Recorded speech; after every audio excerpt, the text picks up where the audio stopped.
La civilización actual se encuentra en crisis. Indicadores como el cambio climático, la extinción masiva de especies vivientes nos indica algo. Estamos en crisis y se requiere un cambio en la actitud del ser humano.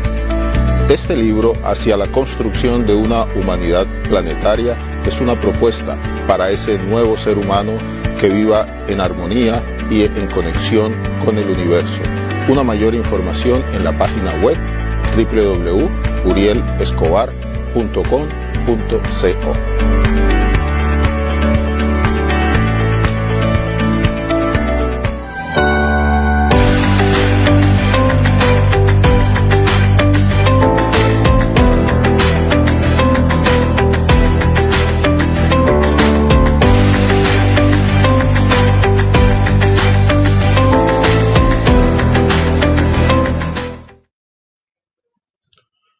Muy buenas noches. Bienvenidos a nuestro programa institucional Mente-Cuerpo, una ventana a la salud mental. Este programa es patrocinado por Psico, Salud y Transformación, una institución que se ha especializado en el tratamiento de los trastornos mentales y específicamente en lo que tiene que ver con conductas adictivas. Tiene sedes en las ciudades de Pereira, de Cartago y de Dos Quebradas. Siempre en todos los programas comienzo por darle los agradecimientos a quienes nos han seguido a lo largo de toda esta trayectoria que nosotros llevamos. Este programa se emite todos los jueves a partir de las 8 de la noche. Es en directo y tiene como propósito tratar temas que tienen que ver con la salud mental del individuo, de la familia y de la comunidad. Siempre tratamos de que sean temas de actualidad. En el programa de hoy es patrocinado además por la Universidad Católica de Pereira, el área de especialización en psicología de niños y de adolescentes.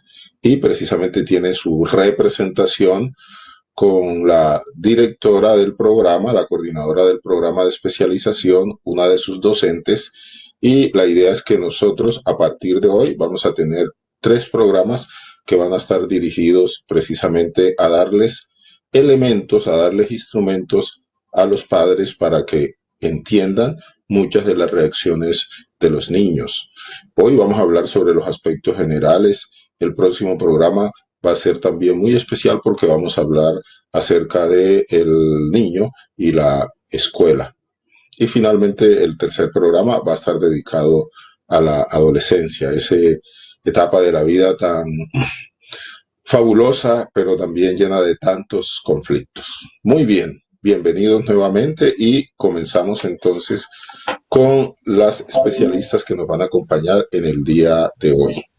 Carolina Castaño Henao, psicóloga, especialista en psicología clínica de infancia y adolescencia, psicoterapeuta de niños, niñas y adolescentes, docente del programa de psicología de la Universidad Católica de Pereira.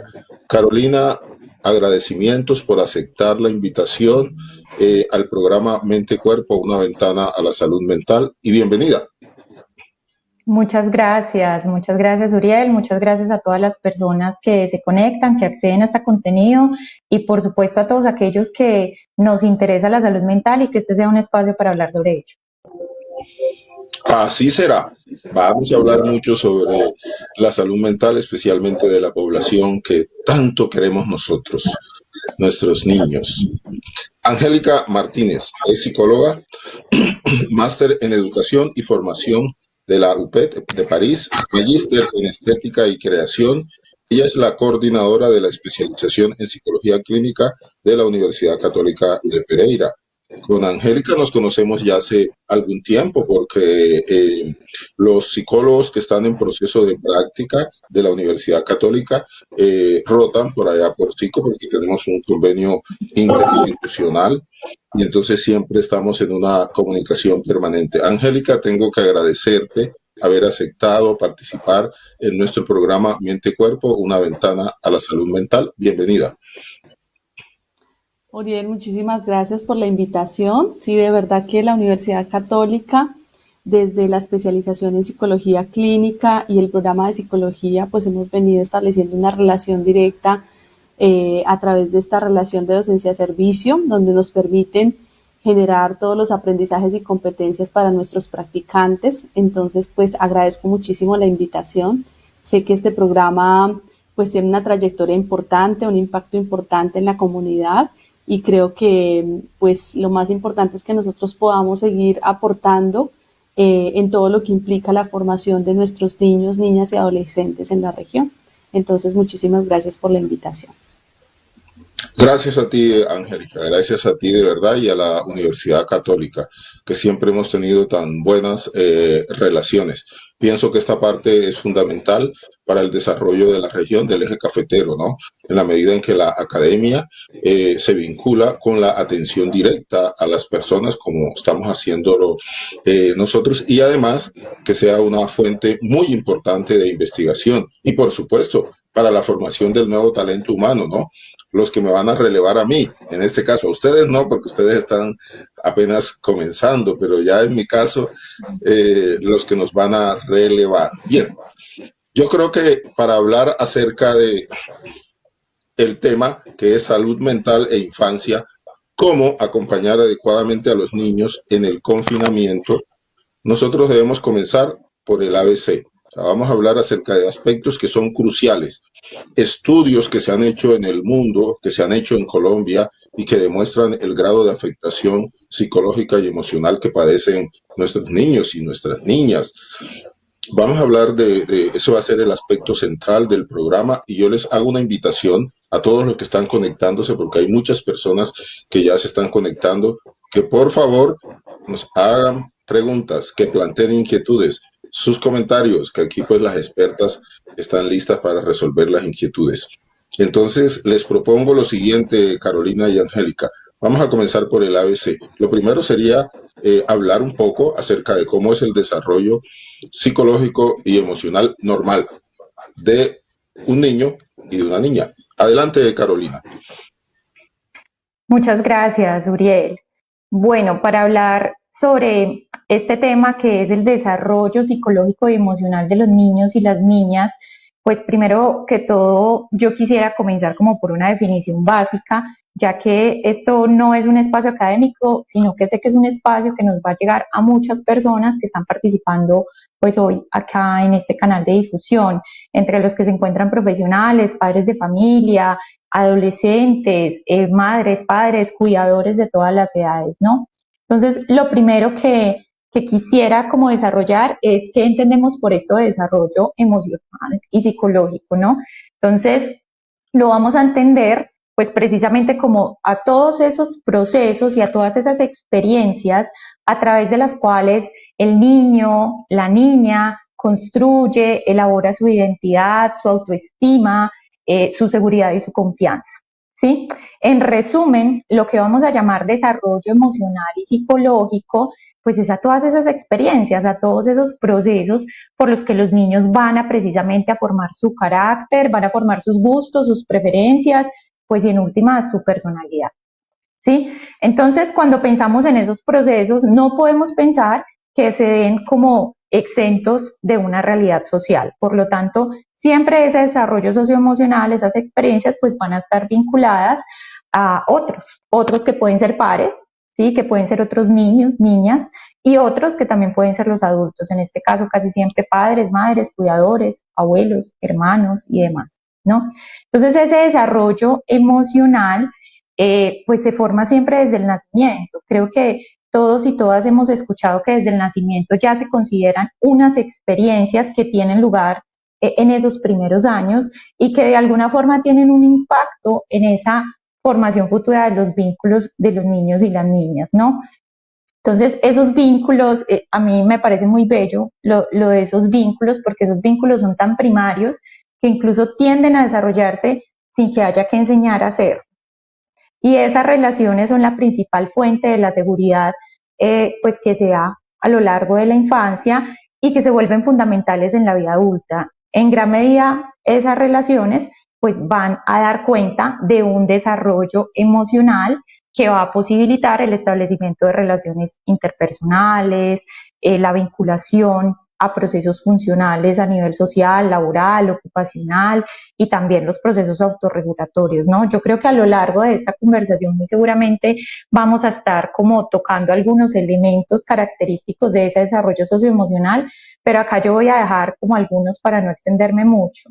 La expresión de los sentimientos, ¿cierto? El establecimiento de esos vínculos que van desde lo inseguro hasta lo seguro, desde lo dependiente hasta lo independiente, y eso ya, pues ahí entran muchos factores, ¿no? A jugar, que son factores que en gran medida algunos son vinculados a caracteres hereditarios, un poco, y otros que se han formado o moldeado a partir de la experiencia en la infancia, que se moldean en la crianza, que se moldean en la experiencia con esos otros seres, esos otros adultos, padres, madres, pares, y en la escuela, por supuesto, ¿no? Entonces, hasta aquí como que dejo esa intervención y muy seguramente más adelante vamos a poder dar cuenta de qué vamos a entender entonces por eso de lo normal o lo anormal en el desarrollo psicológico y emocional de los niños y las niñas. Bien, yo quiero plantear lo siguiente, que es uno de los grandes fallas, de los grandes errores que nosotros cometemos con respecto a los niños y niñas.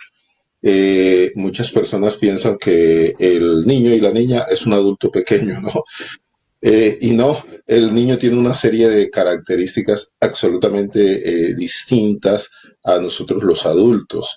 Y nosotros, en la medida en que tenemos a nuestros niños, debemos tener en cuenta ese proceso.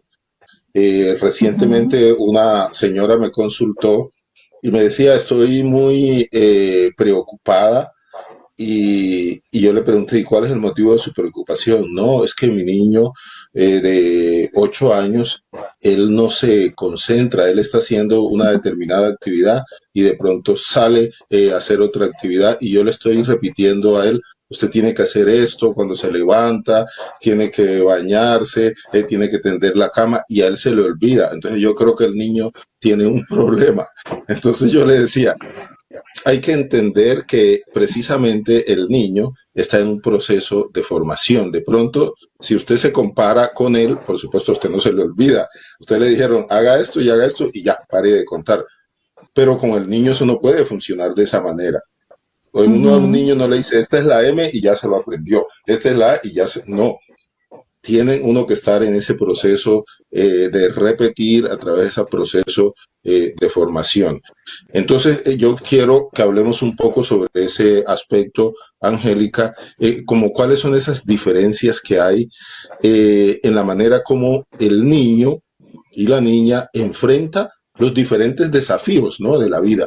Nosotros hoy vamos a hablar acerca de un tema que es muy importante, que es el confinamiento, pero vamos a hablar en términos generales acerca de cuando un adulto y cuando un niño se ve enfrentado a una situación, por ejemplo, una situación de estrés, cuáles son como esas diferencias generales que tiene la reacción del niño comparativamente con la reacción del adulto. Adelante, Angélica. Uriel, pues a ver, esa pregunta es muy interesante en la medida en que lo planteas desde dos miradas. Una es la perspectiva que pueda tener el adulto y otra es la perspectiva que pueda tener el niño frente a una situación particular que tú lo planteas como un desafío. Yo, frente a esa pregunta, pues pensaría en principio, pues cómo se podría entender un desafío, ¿cierto? Porque el desafío finalmente hace parte de la vida cotidiana y hace parte de las experiencias que viven las personas en el día a día. Entonces, los desafíos, pues finalmente hacen parte como de ese encuentro que tenemos en cada una de las situaciones, desde el momento del nacimiento hasta la edad adulta, hasta el final de la vida, pues básicamente todo el tiempo nos enfrentamos a diferentes situaciones. Y las situaciones pues se van presentando en la medida en que pues tenemos un nivel de desarrollo y un enfrentamiento, un encuentro con diferentes experiencias.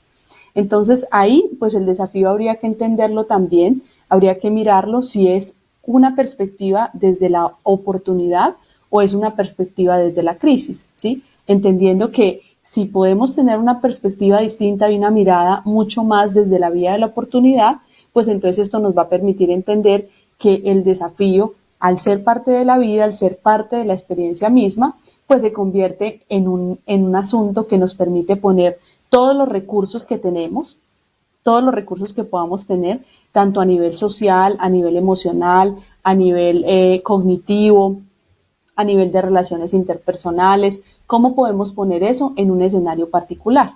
Entonces, todos los desafíos implican o tienen diferentes connotaciones para las personas. Como para un niño, llegar, por ejemplo, a la edad escolar o al momento de encontrarse, por ejemplo, con la etapa escolar, puede ser un desafío y puede ser una situación muy difícil. Para otro niño puede ser una situación mucho más fácil de manejar y una situación mucho más como planteada como una oportunidad para conocer, para aprender, para realizar pues muchas actividades. Entonces ahí habría que entenderlo también desde esa perspectiva. Es que todos los desafíos todas las personas tenemos la posibilidad de entenderlos o de enfrentarnos a ellos de manera distinta. Entonces ahí también tendríamos que entender que los desafíos también están asociados no solamente a situaciones que tienen que ver con las situaciones asociadas a las crisis del desarrollo, sino también a crisis circunstanciales o situacionales en las cuales el ciclo vital es fundamental, ¿sí? Entendiendo el desarrollo no como un proceso lineal o como una escalera donde vamos dando pasos, sino como un asunto de un proceso un poco más, donde hay unas diferencias, donde todos los niños y niñas e incluso los adolescentes tienen diferentes encuentros y diferentes maneras de tejer esa red como un sistema como tal en el cual yo voy encontrando diferentes desafíos en diferentes momentos de la vida. Entonces, seguramente los desafíos a los cuales se enfrenta un adulto son muy diferentes a los cuales se enfrenta un adolescente o los cuales supera un niño, ¿sí? Entonces ahí tendríamos que mirar que en el caso de los adultos hay una diferencia fundamental y es que el adulto tiene de alguna manera unas experiencias previas que le permiten o que le han permitido en su historia de vida pues un proceso de aprendizaje. Entonces esto le va a permitir que la manera como pueda resolver las situaciones que se plantean como un desafío, como una situación particular, pues pueda resolverlo o pueda invitarlo a desarrollar o a poner en escenario diferentes estrategias de afrontamiento que ha ido aprendiendo, como lo digo Uriel, con el paso del tiempo. Y en el caso de los niños y las niñas, pues es distinto en la medida en que ellos van comenzando a adquirir experiencias, van empezando a vivir nuevas oportunidades y esto lo hacen básicamente a través del juego y a través de los procesos de socialización. Aquí, como lo decía Carolina en algún momento, pues vamos a incluir algunos aspectos que son muy del orden psicológico, pero también muy del orden social, porque para nosotros es importantísimo comprender el desarrollo, no solamente como esa adquisición de cambios físicos, ¿sí? Sino también de cambios a nivel social, psicológico, cognitivo, y esto pues lo facilita el juego y lo facilita la socialización. Entonces, por eso, la manera como los niños se enfrentan a esos desafíos va a tener mucho que ver, ¿sí? Va a tener mucho que ver con el apoyo y el acompañamiento que puedan hacer los adultos de acuerdo al momento de desarrollo. Entonces, los padres de familia, lo que hacemos regularmente, pues es identificar, de acuerdo a la edad en la que el niño se encuentra, pues vamos a poder identificar cuál es esa manera de acompañar y cuál es el acompañamiento que necesita.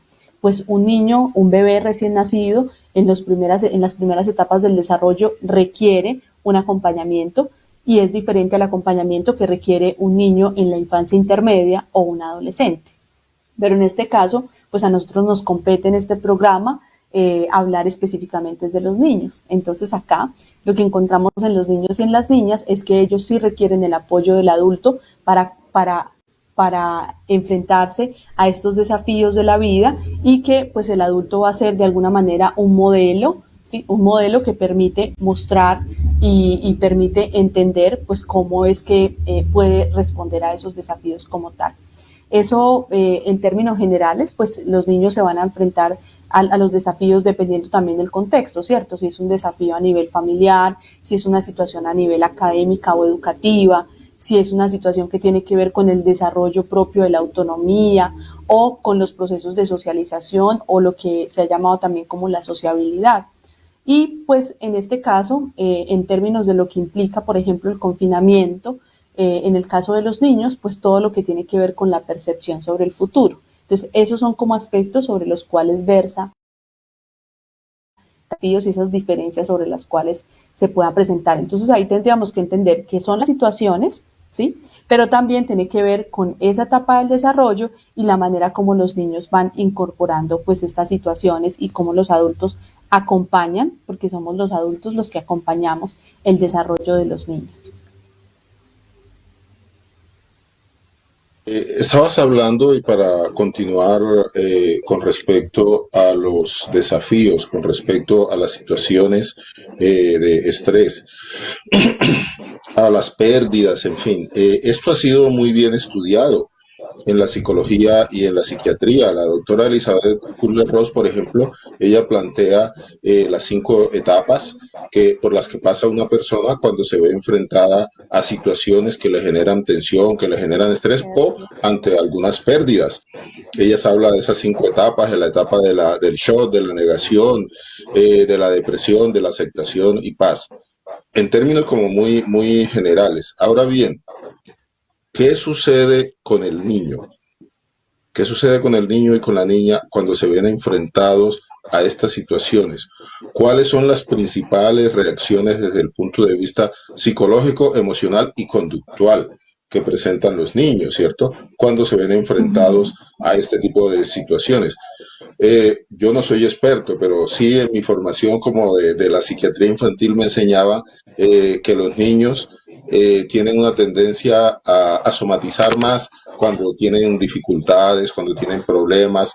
Cuando hablo de somatizar, para explicar el concepto, es que el niño, por ejemplo, puede volver otra vez a orinarse, puede comenzar a chuparse el dedo, puede comenzar a tener miedos, temores, ¿cierto?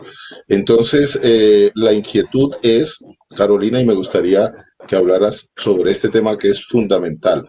Cuando un niño se ve sometido a situaciones de crisis, a situaciones de estrés, de dificultades, peleas de los padres, separaciones, en fin, ¿cuáles son como los principales síntomas que los padres o los adultos pueden observar en los niños y en las niñas? Uriel, esta pregunta me remite a muchos de los motivos de consulta que encuentro más frecuentes en la práctica clínica, ¿no? Y porque eso nos lleva a pensar básicamente pues en cómo reaccionan los niños a diferentes circunstancias angustiosas que suceden en la vida diaria, ¿cierto? O que suceden muchas veces al interior de las familias y, ¿por qué no? Pues que desde hace un año vienen sucediendo de manera sistemática, un montón de acontecimientos pues que no se esperaban precisamente en su desarrollo. Entonces, por lo primero que tenemos que empezar es entender que la ansiedad y la angustia son respuestas emocionales que se encuentran como experiencias humanas, ¿no? Y que esas experiencias angustiosas, ansiosas, pues están presentes a lo largo de la vida de todos los seres humanos, no solo en la niñez, en la adultez también, ¿no? Pero a lo largo de todo ese camino, pues que básicamente ese camino se vincula con el aprender a vivir en el caso de los niños, pues lo que llamamos crisis vitales en este caso no es otra cosa que momentos de dificultad. El duelo, la pérdida de una persona, la desintegración familiar, la desvinculación, la desestabilización, el cambio de un régimen, las transiciones entre los procesos escolares, los cambios en los procesos de socialización, todo ello implica un nivel de dificultad diferente, ¿no? Y como decía un poco Angélica, ahorita no todos los niños van a reaccionar de la misma manera. Entonces hay algo que yo siempre le digo a los padres, es que no podemos entender una sola ecuación para todos los niños, ¿no? No podemos asumir que porque los padres tal vez se divorciaron, ya los niños van a reaccionar de una manera traumática, de una manera disfuncional. No siempre es así. Todo lo tendremos que ver en la medida del contexto, de las circunstancias y de las características socioemocionales de ese niño, ¿no? Entonces, como hemos hablado antes, hay unos componentes que de su carácter, de su personalidad, que vienen siendo heredados por sus padres biológicos, y hay otros que claramente se vinieron a incorporar en esa crianza y en esas experiencias pues que ya vienen viéndose pues en el aprendizaje y en el crecimiento. Entonces, aquí sí me pueden colaborar con la diapositiva 3, por favor. Si hay algunos cambios abruptos en los que me voy a referir o voy a enfatizar específicamente, y son aquellos comportamientos con los que no estamos familiarizados en el niño. Entonces, ¿qué vamos a llamar un poco por esas reacciones psicológicas que nos van a preocupar, ¿no? Entonces, primero que todo, vamos a pensar no solo en el niño que moja la cama per se, ¿cierto? El niño que moja la cama así como así. También tendremos que pensar si ese niño moja la cama cuando ya tenía un control de esfínteres, cuando ya estaba yendo al baño en unos horarios específicos o no tenía que usar el pañal, ¿cierto? Eso se logra después, en la mayoría de los casos, de los 3 años aproximadamente. Entonces, no podemos pensar que un niño que todavía a veces está controlando esfínteres y está mojando la cama ya está teniendo una respuesta traumática a un evento. No, allí también tendremos que tener en cuenta las características ligadas al desarrollo fisiológico, a la edad y también al componente del aprendizaje, si se le ha enseñado a ese niño el control de esfínteres para esta edad, ¿no?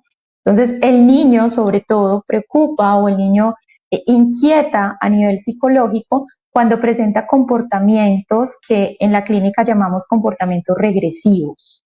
Esos comportamientos regresivos nos referimos a esos que los niños ya tenían en edades mucho más anteriores a las actuales. Edades, por ejemplo, en las que a veces aumenta la frecuencia del llanto de una manera importante.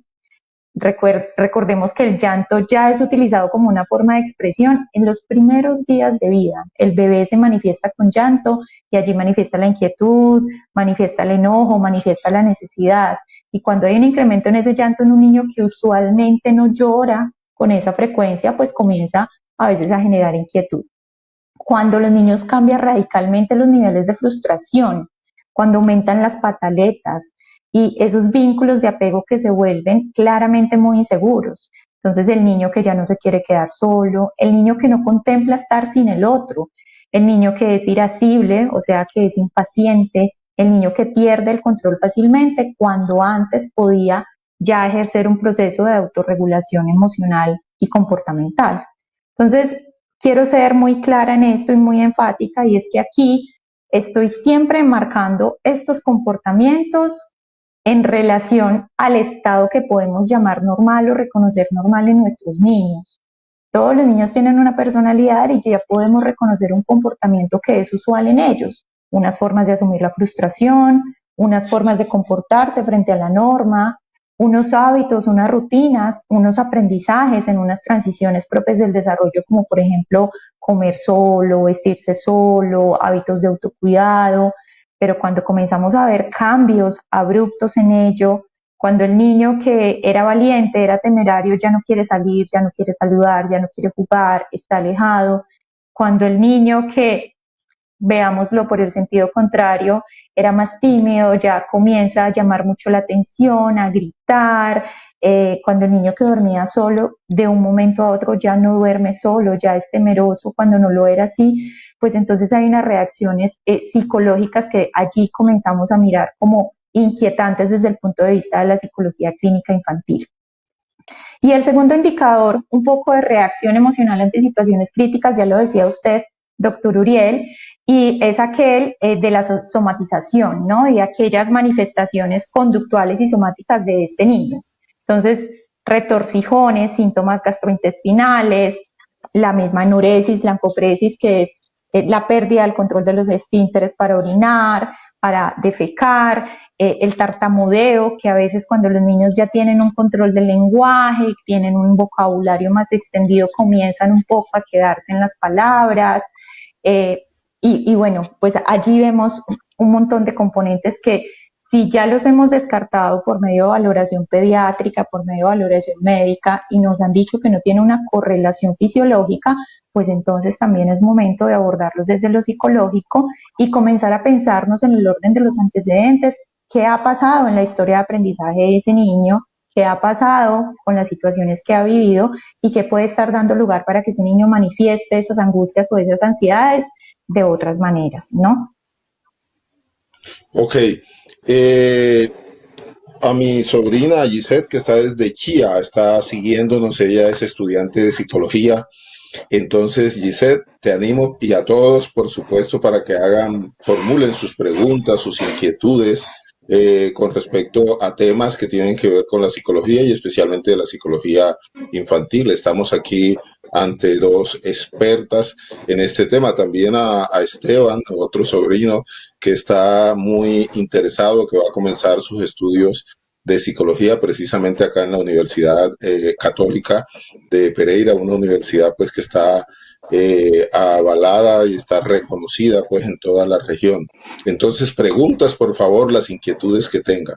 Yo voy a retomar lo que decía Carolina ahora con respecto a los síntomas. Y uno como padre siempre se pregunta, bueno, esta reacción que está presentando el niño, por ejemplo, eso de volverse a chupar el dedo, eso de orinarse cuando ya tenía control de sus esfínteres, ¿será que eso amerita que consulte con Carolina o que consulte con Angélica? ¿O eso es algo que es pasajero en los niños? ¿Cómo puedo detectar yo como padre si estos niños tienen algún tipo de dificultad? Me gustaría, Angélica, que nos dieras como unos pequeños tips a los padres, ¿no? Que están acá siguiéndonos. O sea, ¿cómo hacen los papás para detectar, bueno, mi hijo, mi hija está teniendo dificultades desde el punto de vista psicológico y emocional? Bueno, Uriel, yo creo que esa pregunta está muy conectada con lo que planteaba Carolina sobre aquellas reacciones emocionales que pueden ser normales dentro del curso pues normal del desarrollo. Aquí vale la pena preguntarse también pues como qué conlleva a que probablemente se presente una afectación, ¿cierto? Porque también aquí pues hay que identificar que cuando hay diferentes reacciones emocionales o afectaciones psicológicas, pues debe haber en principio pues una situación que lleva a un grado de afectación en los niños o en las niñas.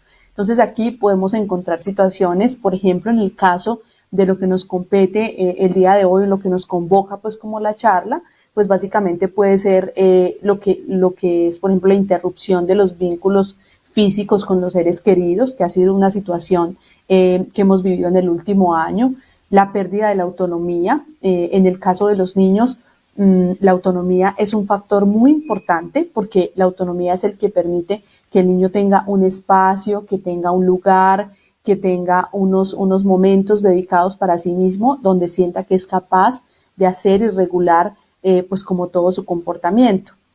También esa pérdida de espacios de socialización, creería yo que en el último año han sido uno de los factores más importantes y significativos, sobre todo porque la pérdida de socialización implica que haya una ruptura o una transformación más bien de la manera como nos veníamos relacionando, y en este caso los niños tenían unos procesos de socialización que estaban muy enmarcados dentro del contacto físico, ¿sí? Dentro del contacto físico y dentro de lo que podía ser las posibilidades del juego y el acompañamiento de un par en ese proceso de socialización, ¿sí?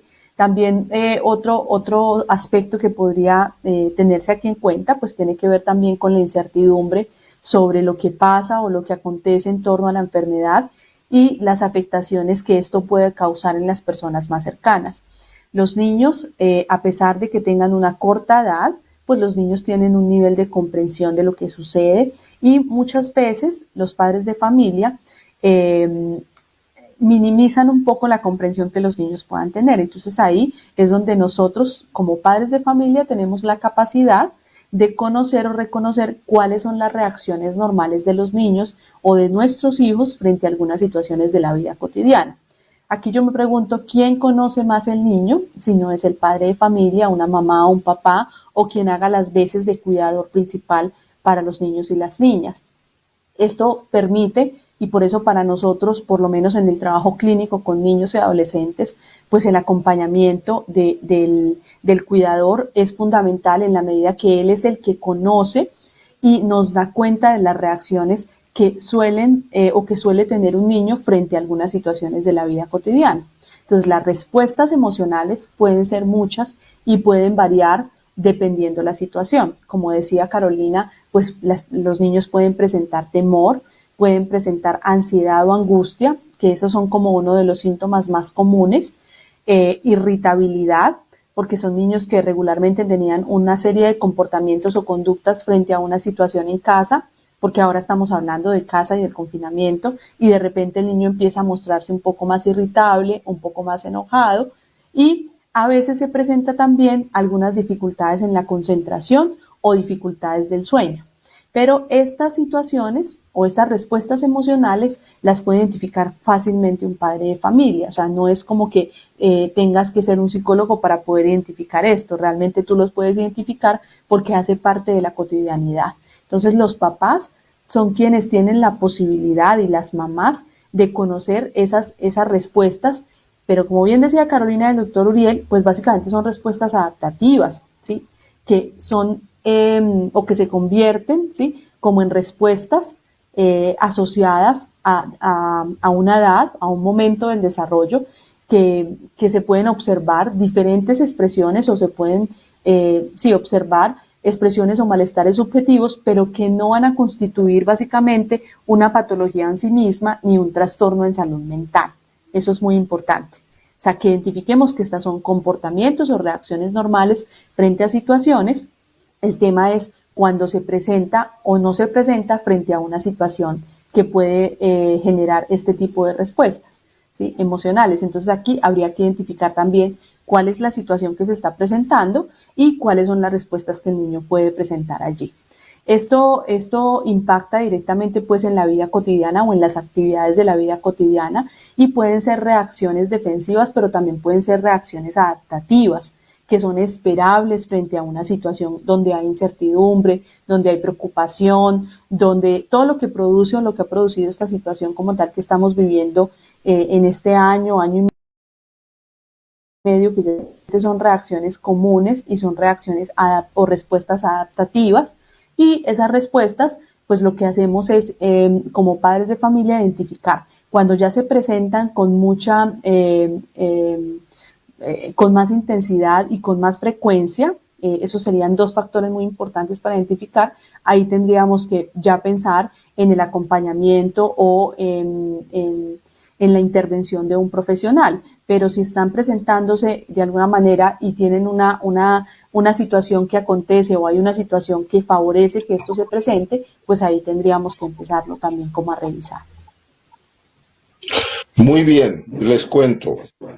Hay muchas personas que se han conectado, Carolina, y que nos están siguiendo, y Angélica, que nos están siguiendo. Y ya hay varias preguntas, varias inquietudes. Nosotros siempre trazamos un cronograma de las intervenciones que van a hacer, pero muchas veces no lo podemos cumplir porque primero es responder las inquietudes, por supuesto, que tienen las personas. Entonces, en la segunda parte vamos a responder estas inquietudes. Pero antes de hacer el corte, quiero dar un saludo muy especial. Ya mencioné a Gisette desde Chía, a Natalia Aristizábal, a Mónica Torrenegra, está desde Barranquilla, un cordial saludo, a Dairi Soto desde Barranquilla, Jennifer Mejía, Diego García, Amparo Vargas. Hay una persona muy especial, Mariel Lijaveski, está desde Argentina. Mariel, te mando un abrazo muy, muy, muy grande, y me gustaría que tuviéramos otro programa. Mariel es experta en Yomu, que es una técnica que desarrolla, digamos así, la actividad psicomotora en niños y niñas. Entonces, si tú me aceptas la invitación, Mariel, te voy a invitar nuevamente para que hablemos, porque ahora sí que los niños necesitan nuestro apoyo, nuestro acompañamiento sobre técnicas de meditación, técnicas creativas en los niños, que son tan importantes. Gracias por seguir este programa. También a Juan David Acevedo, que está desde Chile, un cordial saludo por estar conectado, y a Luz Moncada. Vamos a hacer un corte, ya volvemos.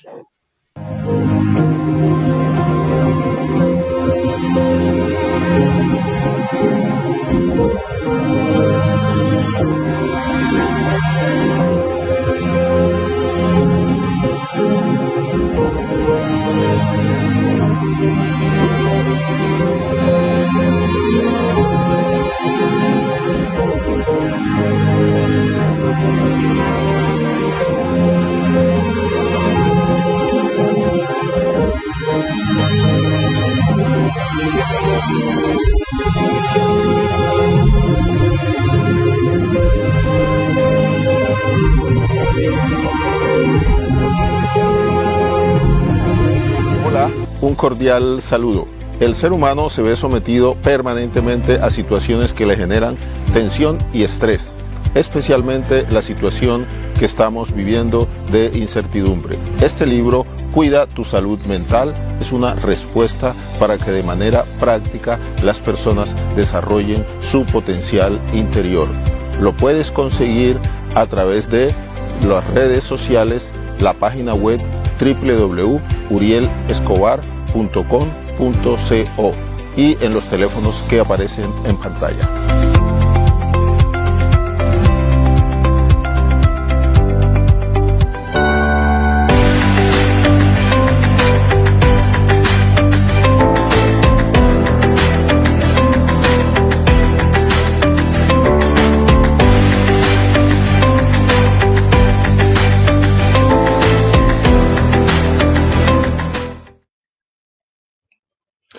Bueno, continuamos con nuestro programa Mente Cuerpo, una ventana a la salud mental e infancia. Cómo acompañar adecuadamente a los niños en el confinamiento. Y este programa lo estamos desarrollando conjuntamente con la Universidad Católica de Pereira, la área de especialización en psicología clínica de niños y de adolescentes. Tenemos a Carolina y tenemos a Angélica que nos están acompañando en el día de hoy. Vamos a comenzar con las inquietudes que tienen las personas. Hay varias inquietudes y yo los invito a que continúen formulando sus inquietudes. Voy a plantearlas de una manera textual y vamos a arrancar con Carolina. Carolina, Luz Moncada nos dice lo siguiente. Buenas noches. ¿Cómo se pueden generar procesos de socialización basados en la virtualidad?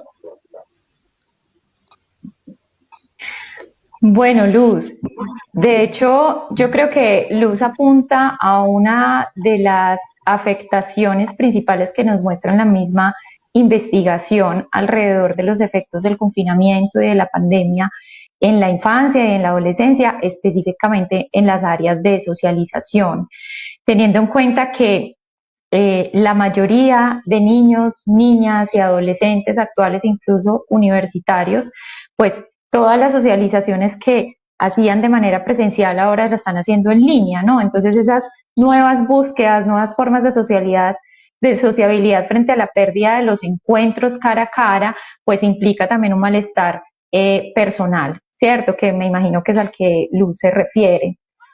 Creo que los docentes sobre todo hemos dado cuenta mucho de eso y gran parte de las actividades didácticas que hemos puesto un poco en las estrategias de aula pues han permitido que los niños se articulen de otra manera por medio de las redes sociales.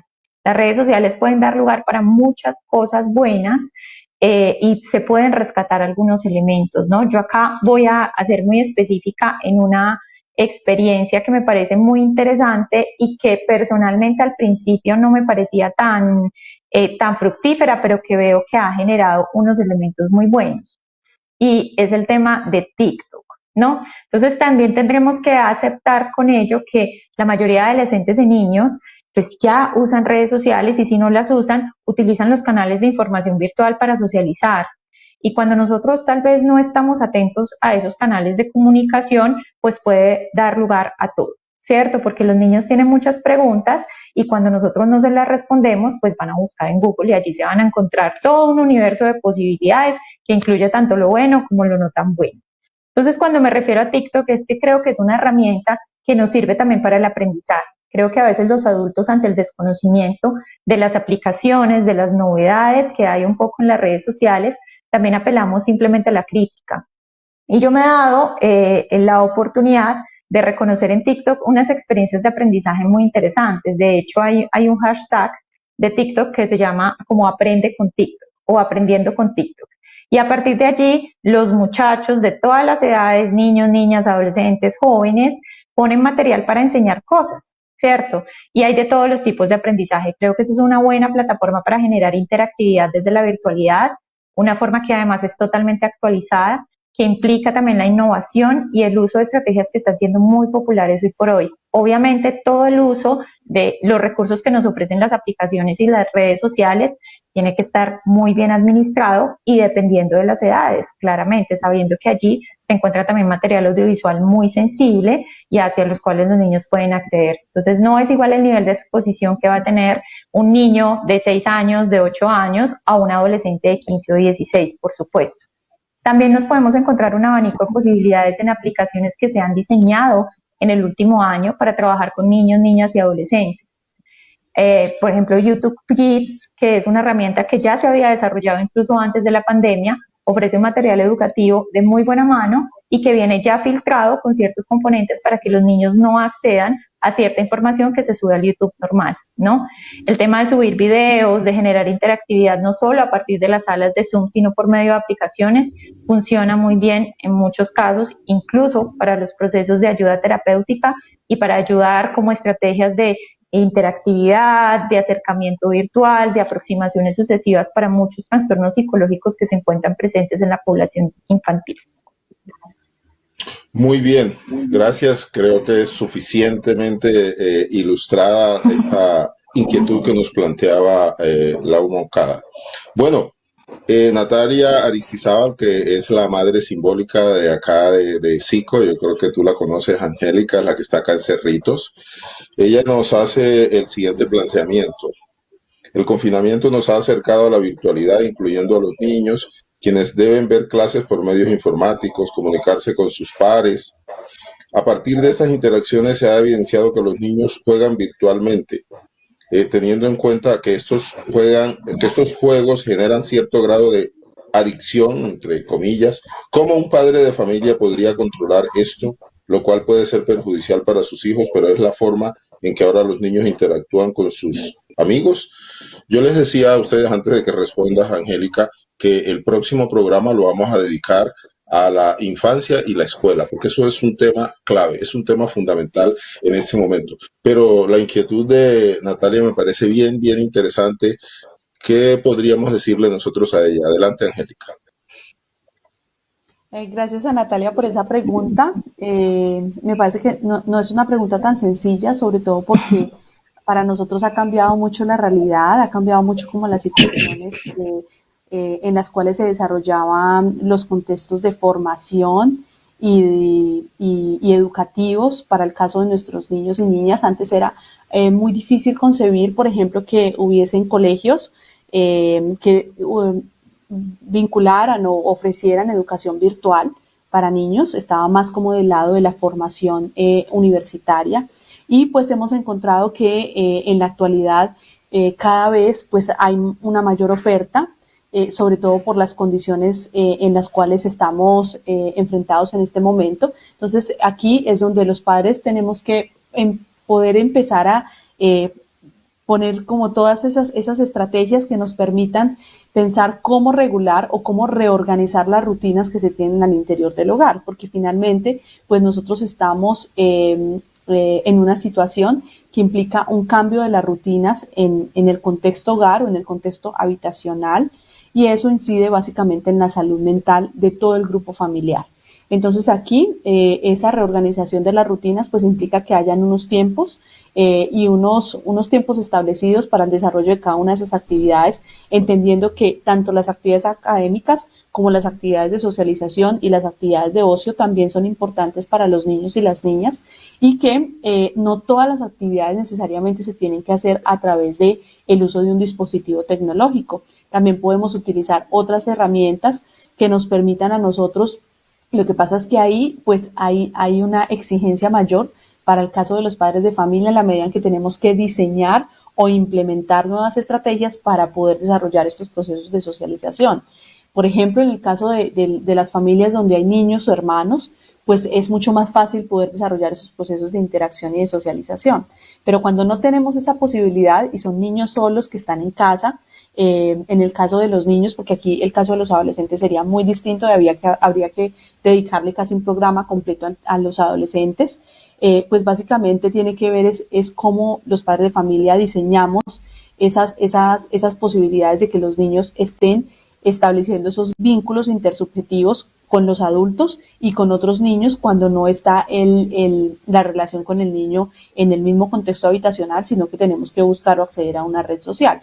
Porque finalmente lo que hacen los niños, y como lo planteaba Carolina, pues finalmente la red social y el uso de la tecnología, pues lo que está haciendo también es que es plantearnos nuevamente esa necesidad que tenemos los seres humanos de relacionarnos con el otro, de encontrarnos con el otro, porque ese encuentro es fundamental para el desarrollo.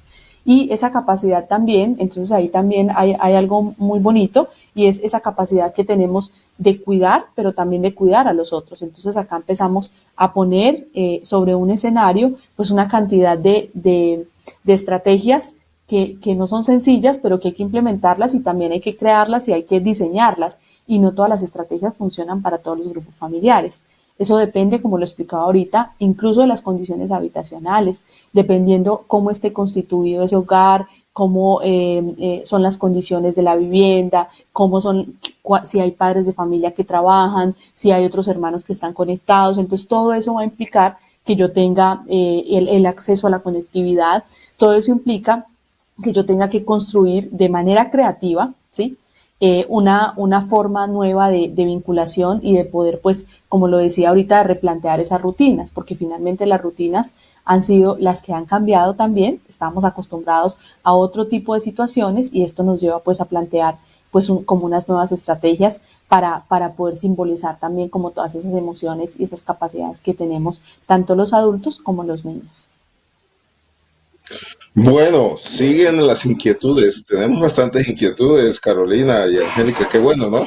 Qué bueno que se motiven y que estén preguntando. Gisette nos pregunta desde Chía lo siguiente, y yo creo que tiene mucho que ver con lo que tú nos respondiste en la primera intervención, Carolina, es ¿qué herramientas pueden utilizar los tutores en este tiempo de confinamiento para que el niño desarrolle bien su parte psicosocial? De pronto, ya tú nos hablaste un poquito acerca de TikTok, ¿no? Si de pronto hay alguna otra herramienta que los tutores pueden utilizar para ese desarrollo integral de los niños y niñas. Bueno, hablando específicamente del desarrollo emocional, creo que hay algo fundamental que trabajamos mucho los psicólogos y es precisamente la expresión de los sentimientos, ¿no? Durante este tiempo y el último año de pandemia sí que hemos visto casos de niños que tal vez al no manifestar esas angustias, a veces al no manifestar esas preguntas que tienen acerca de todo lo que está pasando, tal vez frente a un escenario de mucha incertidumbre frente al cual no se saben explicar qué es lo que va a pasar con su colegio, con el empleo de sus padres, con lo que está pasando a nivel sociopolítico en el país, pues pueden generar ciertas angustias que son difíciles de tramitar y que tal vez ellos ni siquiera saben cómo poner en palabras. Los psicólogos allí trabajamos mucho con estrategias de expresión emocional. Entonces, partir de algo elemental, por ejemplo, que el niño pueda denominar qué significa una emoción para él, ¿cierto? Eso tal vez para nosotros los adultos puede ser algo muy fácil, puede ser algo que nos sale natural, podemos decir más o menos en qué consiste el amor, cómo se siente uno cuando uno está enamorado, en qué consiste la frustración, en qué consiste la tristeza, la alegría, cómo me siento yo cuando estoy triste, cuando estoy alegre, cómo me comporto cuando estoy triste, cuando estoy alegre. Cuando podemos hacer una identificación de esos sentimientos, también le podemos dar un nombre a lo que sentimos y a lo que está ligado a lo que hacemos con ese sentimiento, ¿no? Entonces, esos procesos de nominar la emoción se pueden hacer de una manera muy bonita y se pueden hacer tanto de manera presencial como de manera virtual. Yo les voy a contar de algo que yo uso y que me ha parecido muy chévere también, digamos, utilizando las herramientas que tenemos disponibles a nivel audiovisual. Hay una película que sirve mucho para estos efectos y se llama Intensamente, es una película de Pixar. Y en esta película se trabajan 4 personajes específicos: temor, alegría, tristeza, furia y desagrado. Son 5, perdón.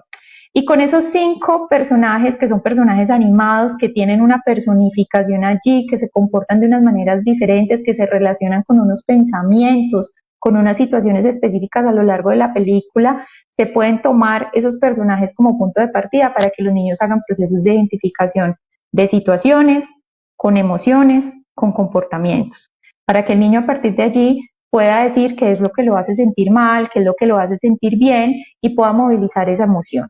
Entonces, eso es un buen ejemplo que podrían trabajar y que no necesariamente tiene que ser usando esa película. Lo he hecho yo un poco para efectos de trabajo con algunos pacientes, pero también se pueden utilizar muchos otros elementos, los colores, por ejemplo, lo que pueden representar los colores ligados a los sentimientos, a los pensamientos, los animales, el uso metafórico de los animales para representar cómo se sienten los niños y las niñas en distintas situaciones, cómo se siente el león desde la posición de el poder, del rey, ¿cierto? Cómo se siente la cebra, cómo se siente el conejo, por ejemplo, desde ese simbolismo de la ternura. Entonces, utilizar sobre todo la metáfora funciona muy bien con los niños y darle un nombre a esa emoción, que el niño pueda caracterizar eso para hacer una expresión precisa de esos sentimientos y pensamientos y no caer precisamente en esas situaciones que hablábamos anteriormente que nos inquietan, y es cuando esas emociones muchas veces no se movilizan. Muy bien. Johan Martínez nos pregunta lo siguiente. Yo creo que es una pregunta bien interesante, Angélica. Dice, buenas noches, ¿qué pautas o herramientas se pueden brindar a los padres o cuidadores en los casos que no tienen acceso a la virtualidad? En nuestro país es muy frecuente eso, ojo, a la virtualidad, para estimular la socialización y contener emocionalmente las respuestas ante el confinamiento. Adelante, Angélica. Sí, realmente pues la realidad y la diversidad que tenemos en el país, pues esto nos ha permitido, ahorita se ha hecho mucho más evidente el reconocimiento de que en muchas comunidades pues no hay un fácil acceso a estas tecnologías, y esto para nosotros, o para nosotros también sea muy importante, como la capacidad el despliegue de esas habilidades, esa capacidad creativa para implementar o para desarrollar. Incluso los docentes en la formación y en la educación de los niños, sabemos que muchos docentes no pudieron llegar a contextos a través de esta vía de la virtualidad, sino que tuvieron que empezar a implementar una serie de estrategias para poder que los niños desarrollaran los procesos de aprendizaje de nosotros, o en el caso de los padres de familia, pues también es importante como empezar a identificar, o por lo menos para los psicólogos, es como cuáles recursos tenemos en casa. Yo creo que lo primero es identificar eso, realmente con cuáles recursos contamos, no solamente físicos, no solamente educativos, sino que también son todos aquellos recursos que a nivel personal y a nivel de facilidad para crear y para considerar otros aspectos que permitan también, por ejemplo, la formación de los espacios propios e íntimos de los niños, que eso es un elemento muy importante cuando estamos en un momento de confinamiento, que nos permite conquistar también como la autonomía dentro del hogar, entonces la capacidad de poder armar o distribuir espacios, construir casas, carpas que permitan a los niños como poder recrear situaciones distintas. La presencia del adulto, sí, sobre todo yo creo que eso lo hemos resaltado hoy durante este encuentro, Uriel y Carolina, es que el juego cobra un especial significado, ¿sí? Un especial significado en toda esta experiencia que estamos viviendo, porque el juego cumple una función vital, ¿sí? Para afrontar todas las afectaciones que se pueden desencadenar a partir de esta situación. Entonces ahí vamos a entender y vamos a poner también de lado. Yo creo que aquí el niño tiene algo muy importante, y es que los niños muchas veces están en un lugar en el cual están expuestos todo el tiempo como al cuidado del otro. Y para nosotros es importante entender que los niños también pueden desarrollar un proceso de cuidado y de acompañamiento al otro.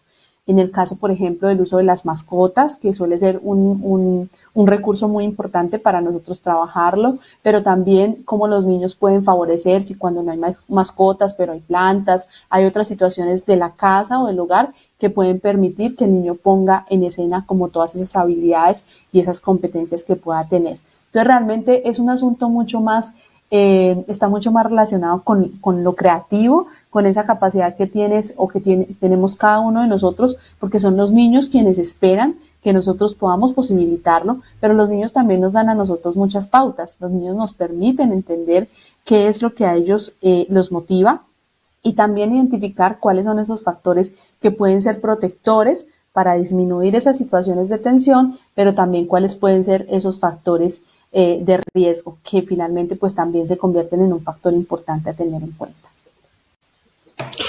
Bueno, cuando uno está disfrutando algo, como pasa el tiempo de rápido, ¿no?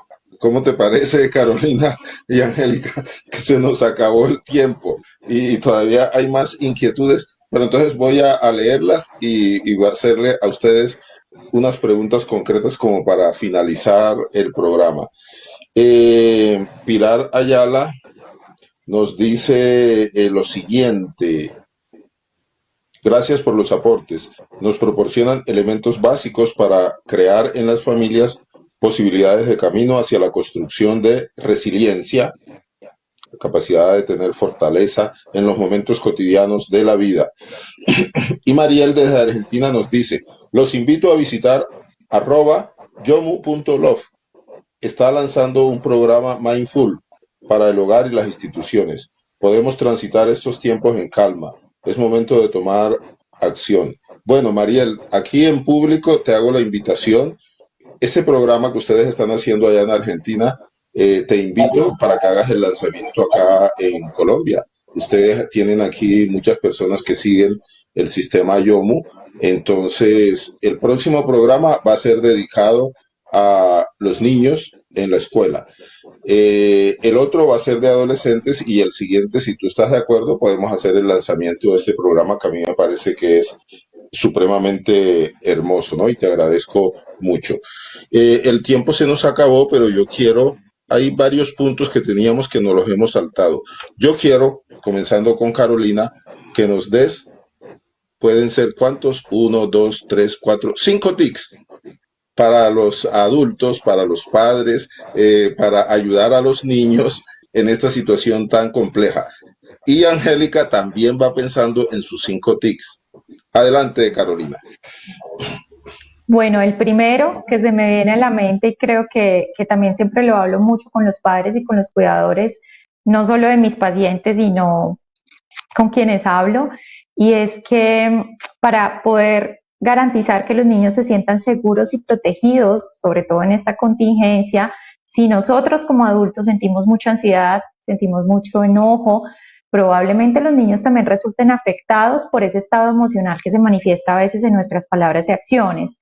Entonces, creo que una de las primeras de esa lista es que busquemos ayuda o hablemos con alguien para desahogarnos, para trabajar pues esos propios conflictos que también nos devienen de esta situación o de la misma crianza, del mismo ejercicio de la paternidad y la maternidad, que no es fácil. Ese sería el primero.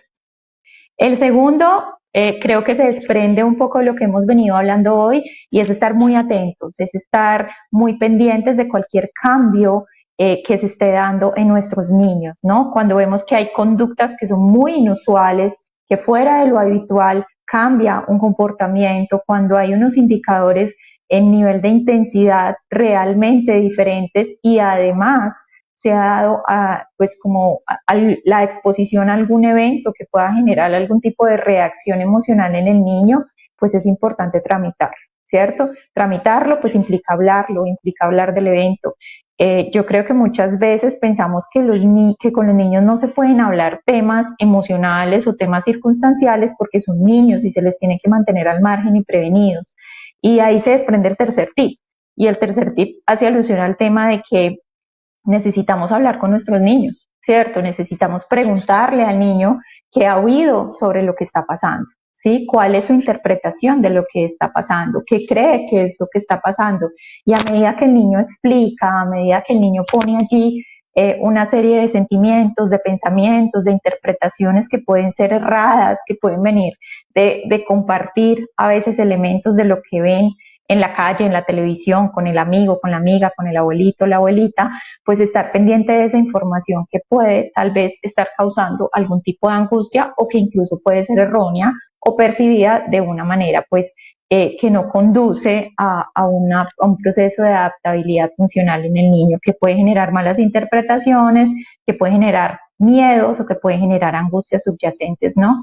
No pensemos que nuestros niños siempre nos hablan de todo, a veces ellos tienen más preguntas y esas preguntas las vinculan con muchas cosas, ¿no? Muchos de ellos, como en este momento están sentados desde por la mañana en el computador por sus clases virtuales, pues es simplemente poner su pregunta en Google y allí se le responde. Entonces, preguntarle a estos niños y hablar con ellos es importante. El cuarto, en vista de lo anterior, del punto anterior, pues es tratar en la medida de lo posible de que este niño se le limite o se le invite a hacer otra serie de acciones aparte de la virtualidad, ¿no? Y allí retomo un poco lo que decía Angélica, es el papel del juego. El juego es fundamental. Y el juego cara a cara, el juego presencial, el juego en el que yo no necesito un juguete costoso, tal vez con una caja podemos armar algo, tal vez con una pintura, tal vez armar un laberinto entre los dos, tal vez sembrar una planta, ¿sí? Tal vez hacer una receta funcione muy bien para que esas actividades pues, de interacción al interior de la familia o del grupo en el cual está el niño funcione muy bien también para vehiculizar conversaciones pertinentes al momento, ¿no? Y la quinta, creería yo pues que es también tranquilizar a los hijos compartiendo con ellos la información, tomando, digamos, información pertinente para prevenir el riesgo. Esta pandemia sí que nos ha indicado el aumento de casos de abuso, de violencia intrafamiliar, y los niños sí que han resultado afectados en esta dinámica y por lo tanto pues seguir avanzando en esas medidas en este momento que toman otras dimensiones del lado de el abuso de parte de redes sociales o el matoneo percibido, entonces nos sobra estar muy observantes y hablar con ellos al respecto. Excelente, muy bien. Uy, te quedó ahora más de para arriba, como dicen coloquialmente, Angélica. Tus recomendaciones. Sí, claro, Carolina me la pone muy difícil, pero voy a intentarlo, ¿no? No, yo creo que esta situación actual, pues esto nos ha implicado pasar mucho más tiempo en familia, ¿cierto? Hay unas limitaciones frente, por ejemplo, las visitas, las salidas, los parques, bueno, como que hay varias situaciones.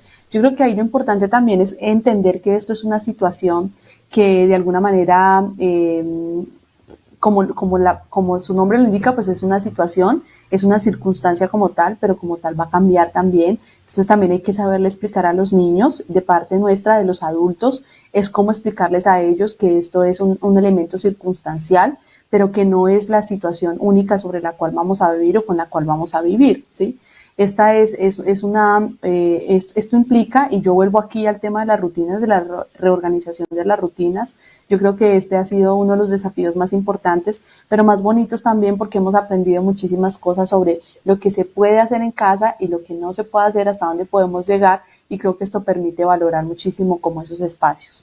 También lo nombraba en algún momento, y es esa construcción de los espacios propios e íntimos al interior del hogar. Ese es un desafío que tenemos todos nosotros como adultos cuando tenemos niños en casa, y los niños de diferentes edades, porque también cuando son de diferentes edades en el mismo hogar, pues esto va a tener unas implicaciones diferentes, porque la percepción de la intimidad y del espacio propio pues cambia de una edad a otra.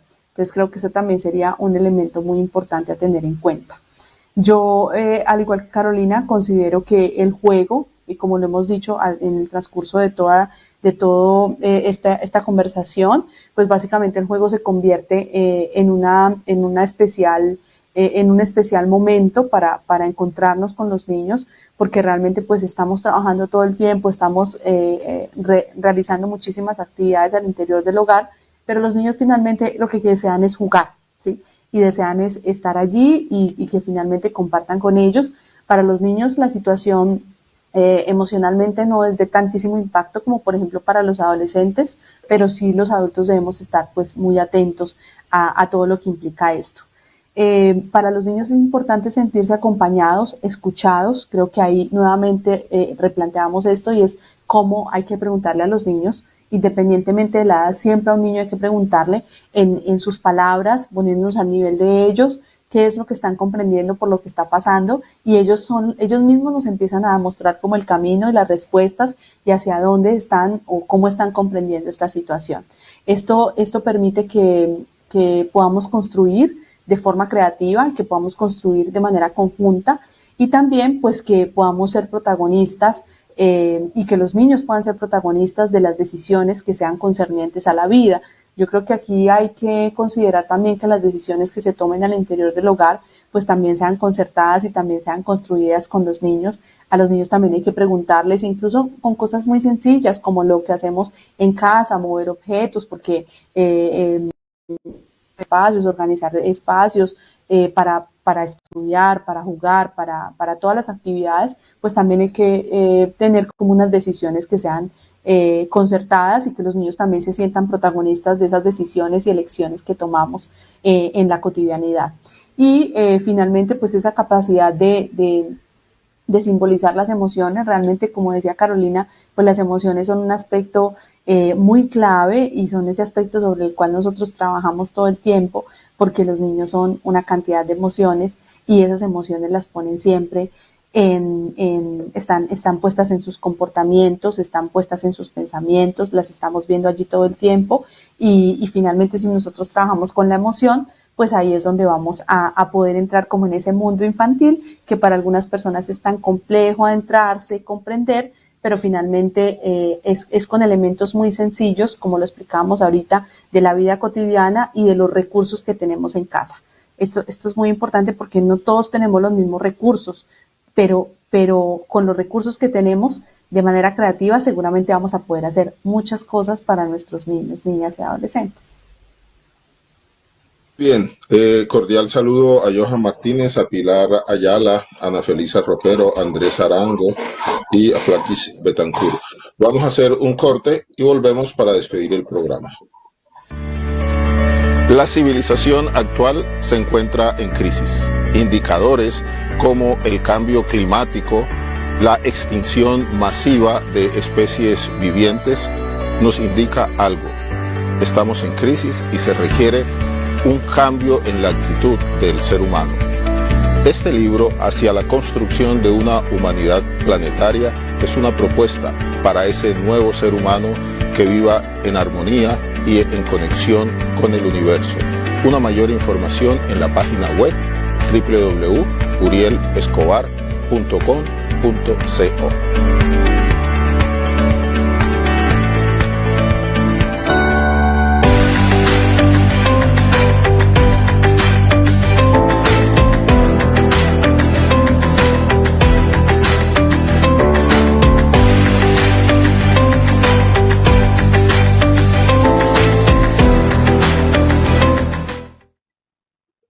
Bueno, salud mental e infancia, cómo acompañar adecuadamente a los niños en el confinamiento.